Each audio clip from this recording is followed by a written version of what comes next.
It's planer time. It's going to get loud, guys, but let's take a look at what the black limba looks like as it comes out of the planer. It looks like now.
So freaking loud.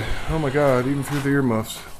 So, this has got a very distinct, like, cat hair.